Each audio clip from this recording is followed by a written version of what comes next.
waiting 5 years for something to happen, and they have to come up with this tremendous amount of money. Because as Mr. Thomas has said, I think that was very plainly stated, and I believe it was understood by the board board members that came before this board to talk about it, was the fact that, you know, anything happens, the homeowners association is going to have to come up with the money, or somebody's going to have to come up with the money in order to correct the problem. So, again, I have no problem with the service district. I do have a problem with saying that we're going to delay the collection of any type of tax for the tax district for 5 years. I believe they'd much rather pay something smaller than now for the next 5 years. And there are 300 and how many homes in there? 380. 380. You know? Knowing the model we've shown it, what we did is we looked to see the months or the years that we would actually be in the red. And we kept changing that dollar amount until we got to a point where it did not go in the red under the current model. I understand, but I just want to make sure that $16 will not be part of the utility bill. They'll actually be getting a tax for the entire amount. Thank you, Mr. Sheba. Thank you. If I may, Mr. Akers, the question really is whether or not to adopt the ordinance to establish a tax district tonight, not whether or not you would establish a tax to, this year or next year or in 5 years. I mean, the tax is assessed, is established annually and assessed annually and can be changed annually. So, I mean, it's two separate issues. I understand. Annual, before we do that, annual as in this fiscal year, this calendar year, a year from the time we approve the ordinance, or When what? you set calendar. So this is basically August now, so we have 4 months if we approve it to say what the tax is going to be? And so the tax would be due in in December? It's due on the real estate bill. But I mean, with the real December estate- 5th With the is real what's estate due. tax. The first half. So we'd have to do that right away. And I think you're exactly right, Mr. Akers. We should start doing something right now to prevent any problems later. It would take effect for January 1, 13. So Not it would be, this year? Not this year. Oh, yeah. And would be on the bill for June and December and 13. Just as you set your other tax rates. It becomes sort of retroactive back. Why not this year? You've already set the rates for this calendar year. Just like the personal property. We couldn't change the personal property rate. Yeah, It's the we same gotta go back tax to book. Okay. Okay. Okay. But we are going to do that. All right. Other questions? Mr. Thomas, you had a motion you want to put in place? Mr. Emerson, can my motion include that we'll start collecting the tax right away? Well, that's a motion I'm going to make. You tell me if it's good or not. All right? I'm going to, and I'm really, Well, the collection is really, I mean, you set a rate to start doing the tax. So Mr. Bowers has just set my perspective, so I'm going to make my motion and you just do what you want to. But I'm going to move that we establish the service district for Caroline Pines and that we impose an immediate service fee effective January 2013. Is there a second? Second. Motion made by Mr. Thomas, seconded by Mr. Seeley, that we approve the establishment of, or that we amend the Code of Caroline County to create Chapter 100, Service Districts, and the establishment of a Caroline Pines Service District with tax collections beginning in January 2013. Exactly. Discussion on the motion. All in favor, vote by saying aye. Aye. All opposed, nay. And the motion is carried. Next item on the agenda is continue. All right, 5-minute break. 5 Earth minutes. Well, Board of Supervisors meeting. The next item on the agenda is continued discussion of VDOT I-95 tolling proposal. Mr. Cully, are you going to handle that? Yes, Mr. Chairman. We included in your packet this time some information and a potential resolution for you to consider with what we consider to be some impacts to Caroline County from the proposed VDOT tolls. Even though they say they're not going to put it in Caroline, we're the second plan, so I'm not real comfortable with that. And so we would certainly like you to consider following Hanover's lead in opposing and adopting a resolution opposing the tolls on the 95 corridor. We just really feel that our position with our truck stops and things at 207 and then the impacts to people trying to divert and getting over on Route 1, and it could just be a lot of economic loss and a lot of other issues to our citizens if this actually comes to pass in Caroline. All right. Board have any comments, questions? Mr. Black, any comments? None at this time. Mr. Taylor? The only concern that I have is, and certainly I'm not pushing tolls, I just don't know what the alternative is. I mean, we've heard the governor say that, you know, we could generate $50 million. And we've also talked about the additional costs for bridges and interstate work. I don't know what the answer is, and as I said before, I'm not suggesting that tolling is the answer. But I know in this past year, money was taken from the general fund for transportation. Every time you take money from the general fund, then that shortens education. It shortens law enforcement. A few years back, we talked about a gas tax, and that did not materialize because of the opposition. So all I'm saying is if we are going to go on record in opposing tolls, then we ought to at least think about some alternatives to replace that funding. Because if you keep taking out of the general fund, then education and fire and rescue and law enforcement are all going to suffer. Mr. Seeley, comments? I guess after listening to the folks from VDOT saying that, you know, the General Assembly, the battles there are really further south because of the impact of traffic. I think even if we do a resolution and they decided that it had to be at 100, it wouldn't matter.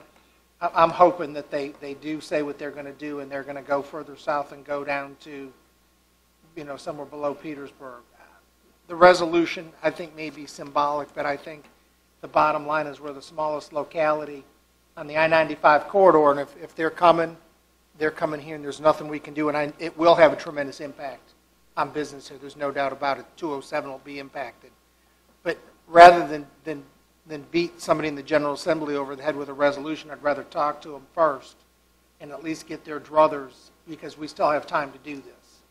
I think, you know, baseball bat at this point, we don't want this, may not be the best avenue. Thomas? Well, I don't necessarily believe a resolution is going to be a baseball bat. It's more like a paper airplane. But the reality is, you know, we're not at all being serious about our transportation needs or our transportation issues. This toll, as discussed last meeting, is going to raise a tenth of what we need, if that. Mr. Taylor suggested an alternative. The alternative has been in front of us for quite some time, and it's really up to Richmond to choose the alternative. We've got one of the lowest gas taxes in the region. If we raised our gas tax, then we'd be able to fix roads, we'd be able to fix bridges, we'd be able to not have to get your car lined twice a year because the roads are so bad, which I have to do. So it's really, you know, a paper airplane. We're not going to hit any, we're definitely not going to hurt anybody with the resolution. It just goes on the record. I'm sure, Mr. Seeley, you can go ahead and talk to folks in the General Assembly and tell them a resolution's coming, but they control the answer in Richmond. It's not anything we do. We're just going to have to react to something that they don't do. If we want to get serious, we'll talk gas tax, because that's where a lot of money is. So I'm all for a resolution.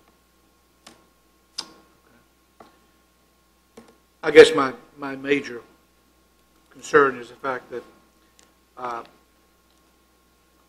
you know, we've talked about transportation, and we have said for years, even this board has, or the board in place has said, we need more money in transportation, we need more money in transportation. Now the governor has, and he's been one of the few that's had the nerve to step up to the plate and say, hey, I'm going to propose something to do, and that is for tolls. I just hate to see us, and I guess the problem that I have is the fact that, you know, there's a group together, it's the Golden Crescent Transportation Group, and unfortunately you can't even get all of the the chairs and the mayors and town managers and all of those things to agree on a specific means of correcting the problem. And that's just running 95 and 64 down to Hampton. And so even that group of people can't agree as exactly how to word and a letter to the governor and a resolution, if you will, to the General Assembly. I'm just not sure that a resolution is something that we want to go on record with.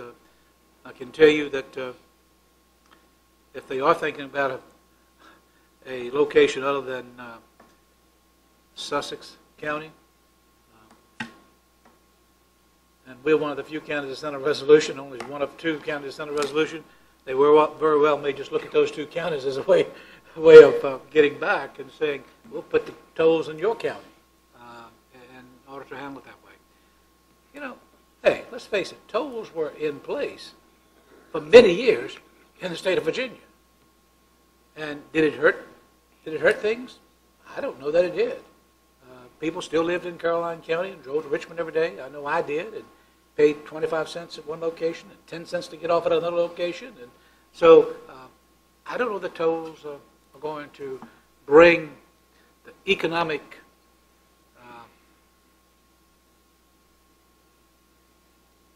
issues for Caroline County to a halt. I don't know that tolls is going to be the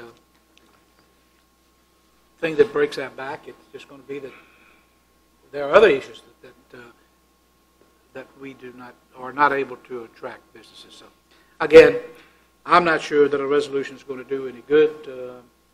As far as I know, I've only heard of Hanover County as the only other county putting together a resolution. That's not true. Who else has done it? Oh, Sussex County. I'll take it back. Yes, Sussex County did.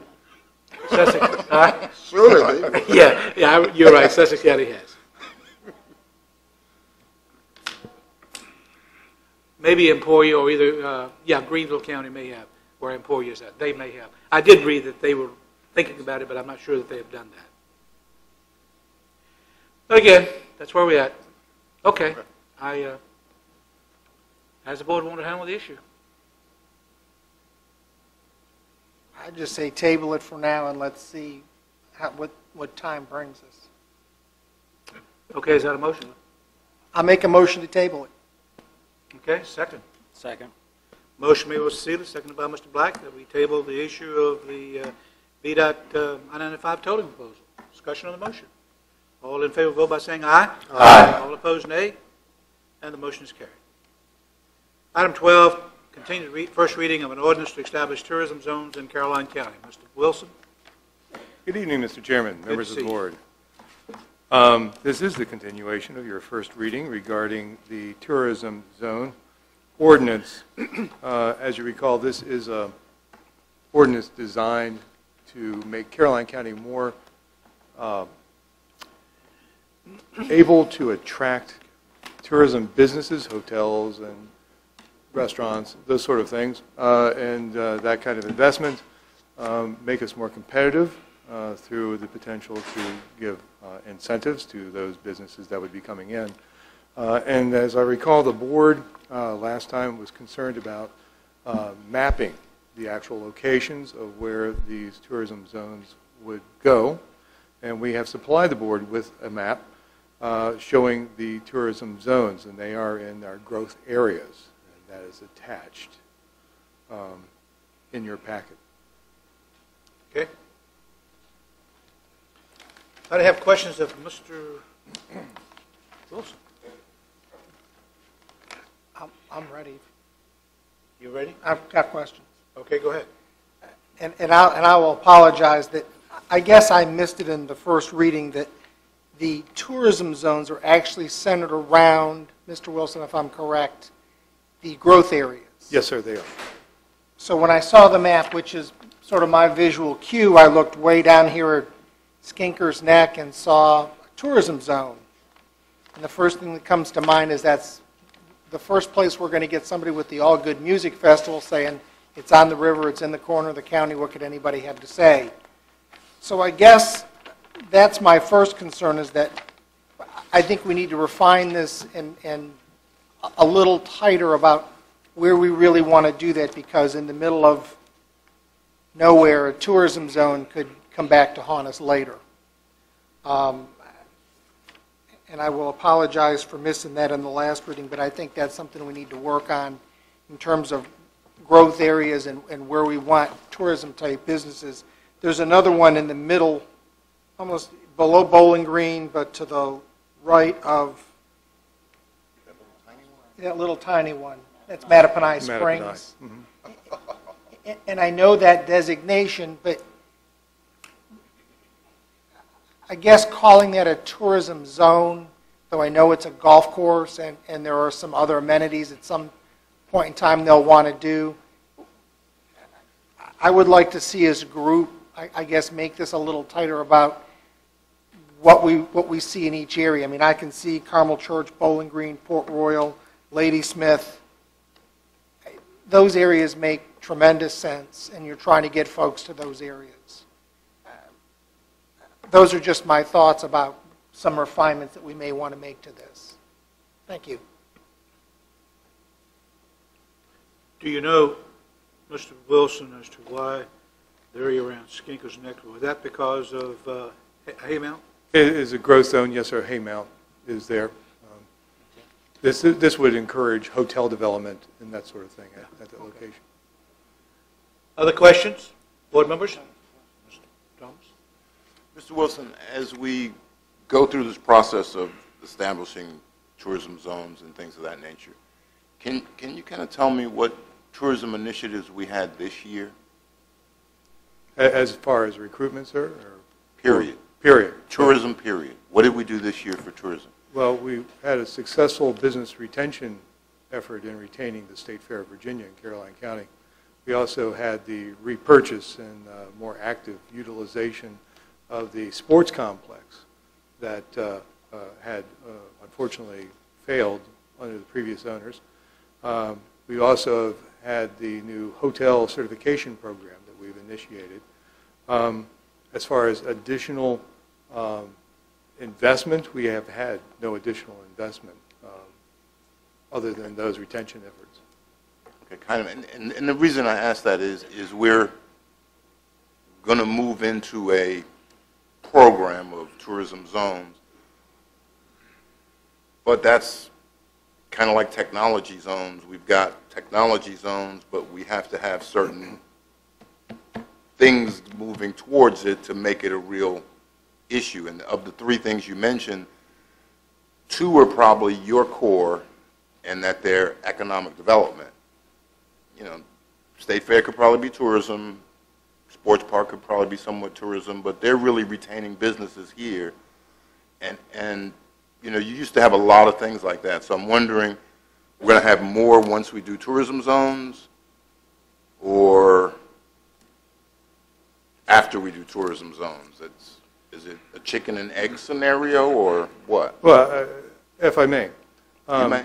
First, if we're going to try to recruit tourism projects, or we're working with people who currently have, say, in theory, a tourism-related business and would like to expand it, it would be more easily facilitated should we have an incentive program to help them do that.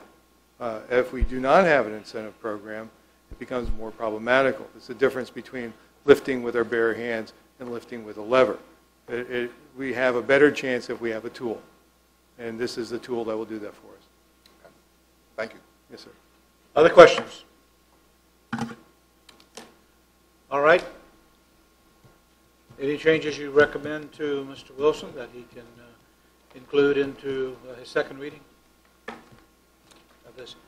Other than, you know, you want to look at some of the areas and maybe have a better explanation as to why we're including some of those areas, and as Mr. Seeley has asked about. If I may, for instruction, Mattaponi Springs, it is a golf course, and Right.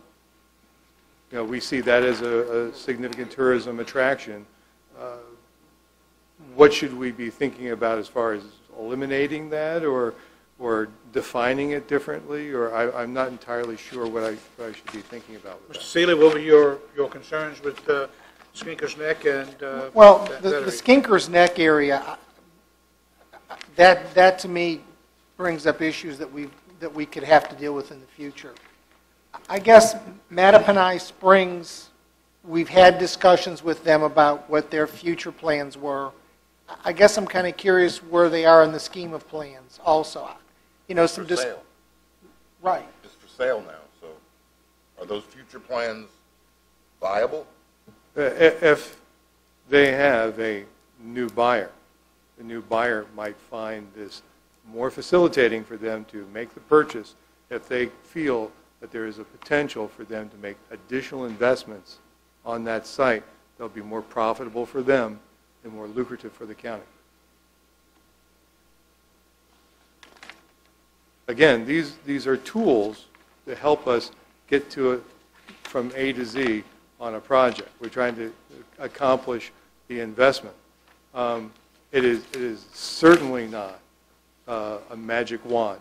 It's not a silver bullet. It doesn't guarantee us anything, but it gives us a tool to use that we currently do not have. But if somebody came, let's say Mattaponi Springs came to you and said, hey, somebody wants to do X, Y, Z there, and there'd be an advantage to making that a tourism destination, we can always do that as the board. The board certainly has the final say whether or not that happens. Right, and I'm just saying, rather than just blanketly take all the growth areas or attraction areas and say they're tourism areas, which I think there can be up and downsides depending on how you look at that, and what I'm trying to do is keep us sort of at an even keel and not get somebody rushing in and going, hey, that's a tourism area, we want to do this, this, and this.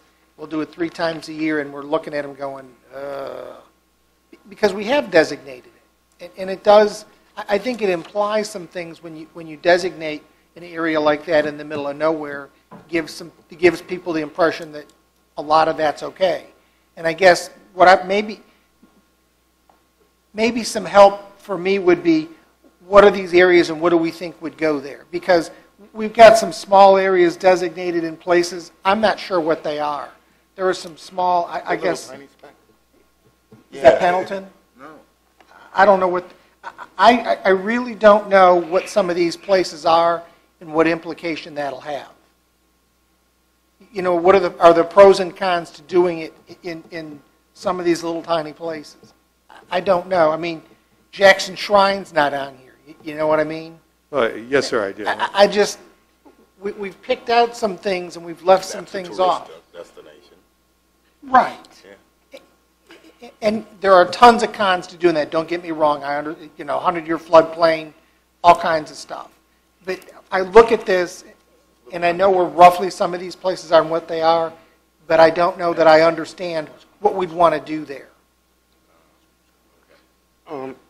If I could, Mr. Chairman, and I've just kind of been listening, but I guess when we think about the area of Skinker's Neck, when Haymount was approved, if Haymount had have come to fruition as it was projected, Skinker Neck would probably be an ideal place.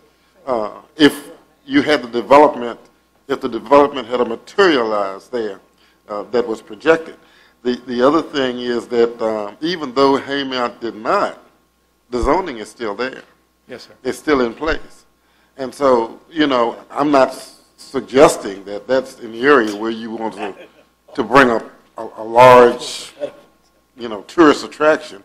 But I'm just saying that it would all depend on what's going on with Haymount and who ends up there and what kind of development actually takes place. I was thinking more along the lines of maybe something on a smaller scale. I know the town of Port Royal has a lot of history, and there are lots of sites in the town of Port Royal that would qualify, I would think. They're rebuilding, if you will, of different sites that's kind of on hold because funds have not been, able to make it a go.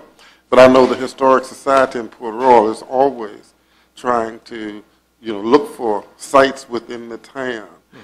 So, maybe from that standpoint, not something that's a large, gigantic situation that's going to change the character of the area, but maybe something just like we talked about Jackson Shrine, Stonewall Jackson Shrine. I mean, we got floodplains and obvious, and we got all of those things there.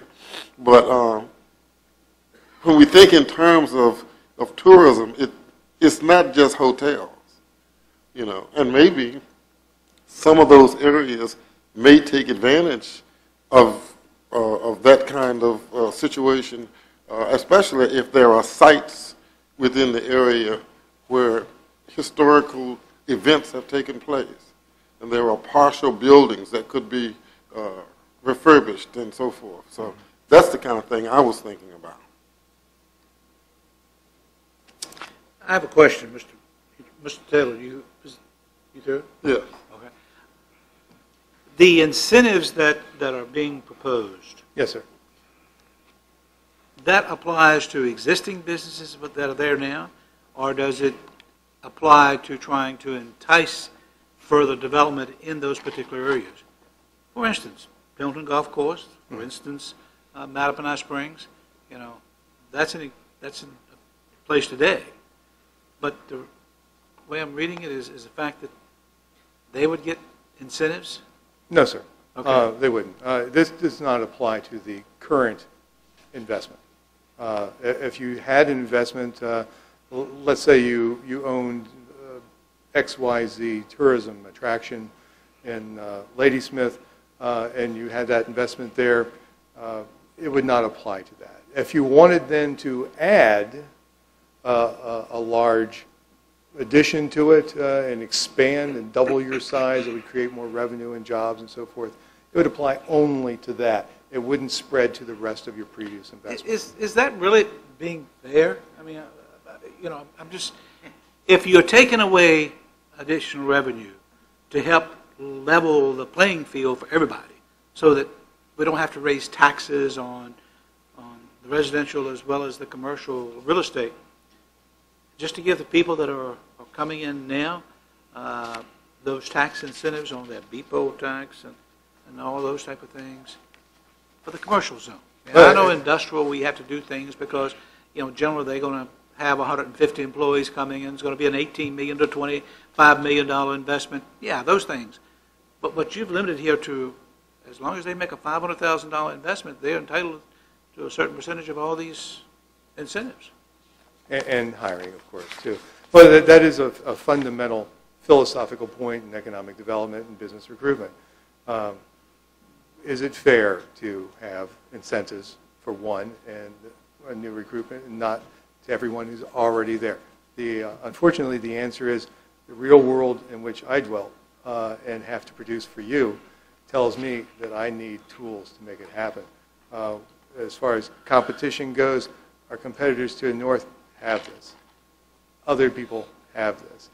If you're going to make a choice about where you're going to put your investment, people are competitive. And that means at some point we need to be competitive too, or we just watch some of these investments go elsewhere. So far we've been very fortunate, I'll grant you that.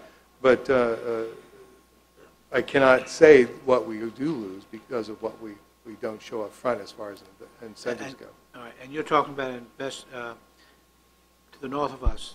Spotsylvania has these Fredericksburg, for example, has a very aggressive. But does Spotsylvania have them? I think they do. I'd have to double check. Okay. And it applies to the hotels and the motels? And yes, sir. Tourism attractions. Everything. Okay. Mr. Black? Mr. Akers, I really am kind of in agreement with you in the sense that my concern here is, Mr. Wilson, is, I mean, a lot of the people who have been here for a while, if you've got a business that's been here a while, it's considered a tourism business and it doesn't benefit them. I just don't see the fairness in that. I guess I'm in agreement with Mr. Akers on that front, that if you're going to do it for one, you really need to do it for all, especially because the people in Carolina have been paying the taxes for a long time. And so that's my opinion. Thank you. Other questions? What's the board's thought as to whether we want a second reading on tourism zones? If we do want a second reading on tourism zones, what changes should be made? Or do we want to put aside the issue of tourism zones at this point in time?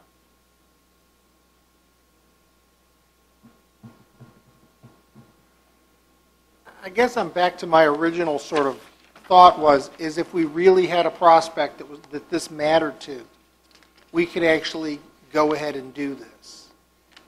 Some of my concerns just lie in that there are folks that just look for these kinds of places to do kinds of events and look to shoehorn themselves into something, and that's what I don't want to be caught in. Well, Somebody seeing this and going, it's on the website, and they go, hey, look, tourism zone, we can do this, this, and this. Call them up. Who's the landowner? That, there are places for that, and there are not places for that. I guess I'm just struggling with how we will use this, and is it something that we now are all educated on? We understand it. It could be tourism zoning can be procured in the county, knowing the parameters that somebody's looking for. Maybe that's not the exact help you're looking for, but I think that may be more advantageous than tabling this and saying we're not going to do it, but saying we understand this. It is a tool we're willing to use if you come across an entity that needs this.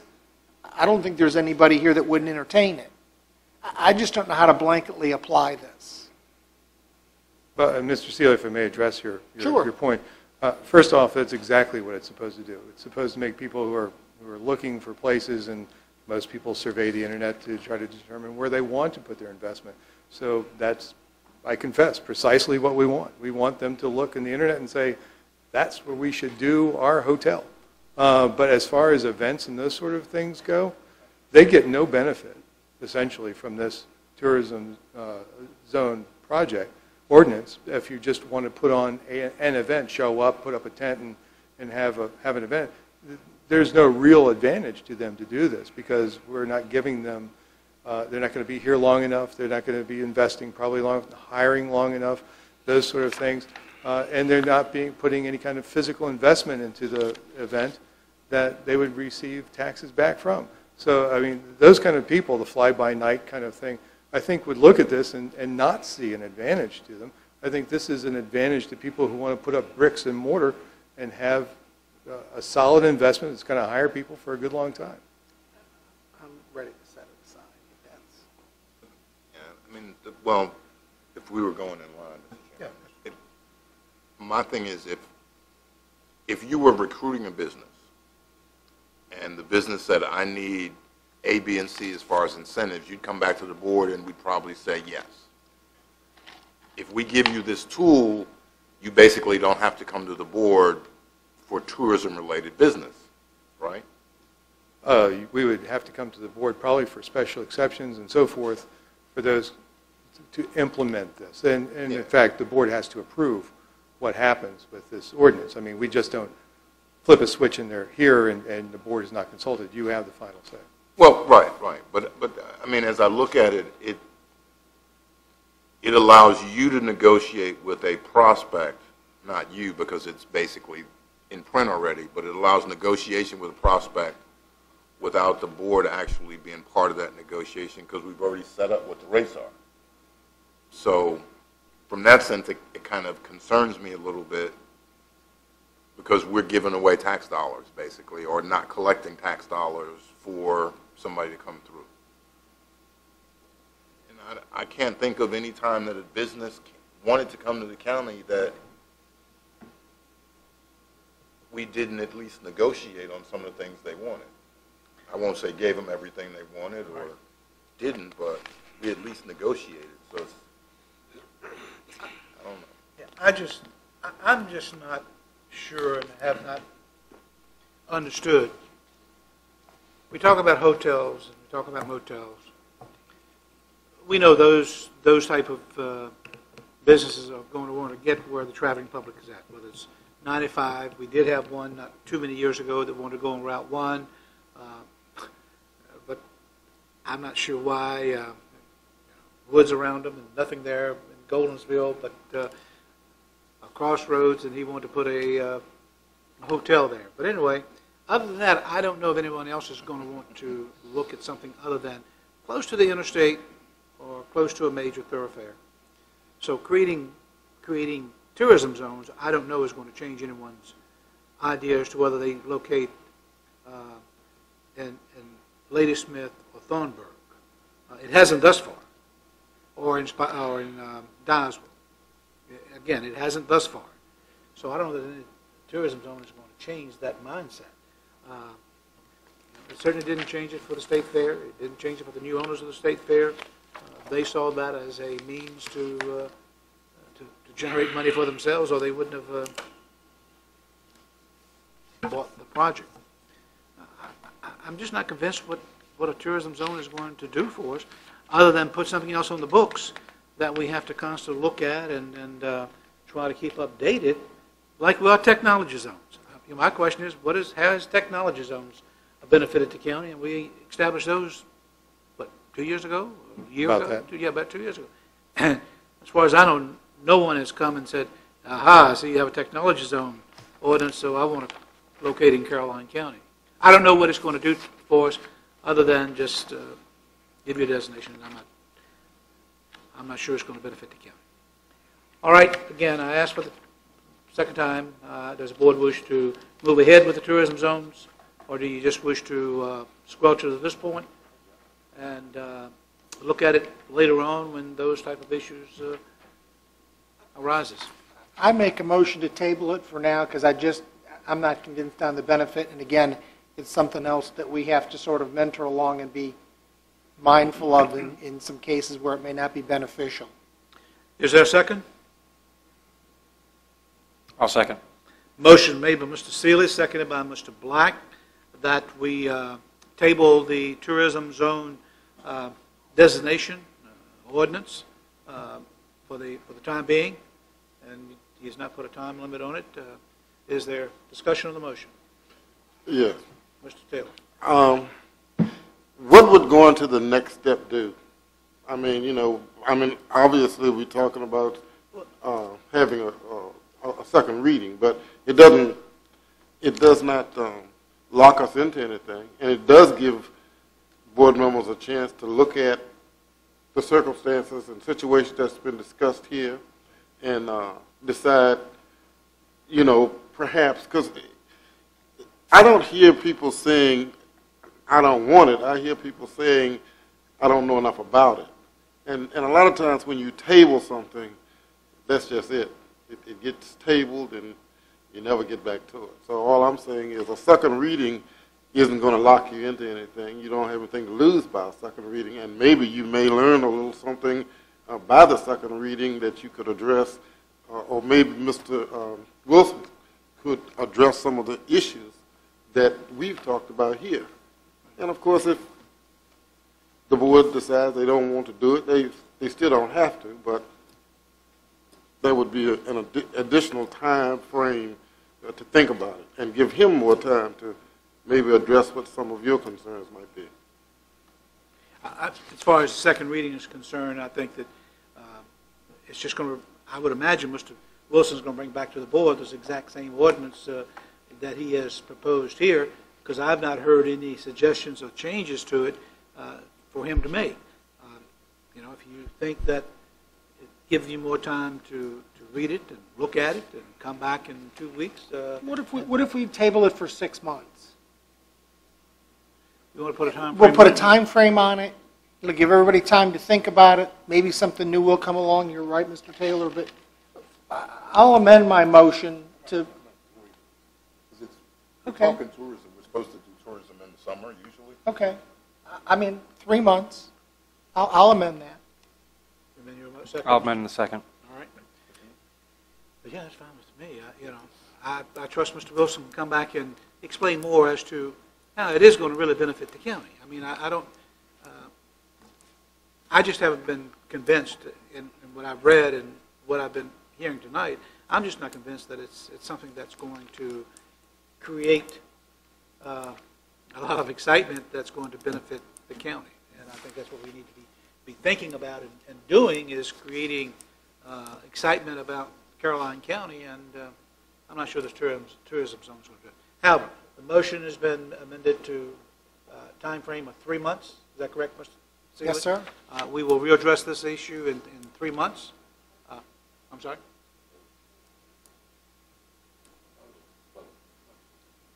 Yeah, we haven't voted yet. We haven't voted, right. But I was explaining the motion.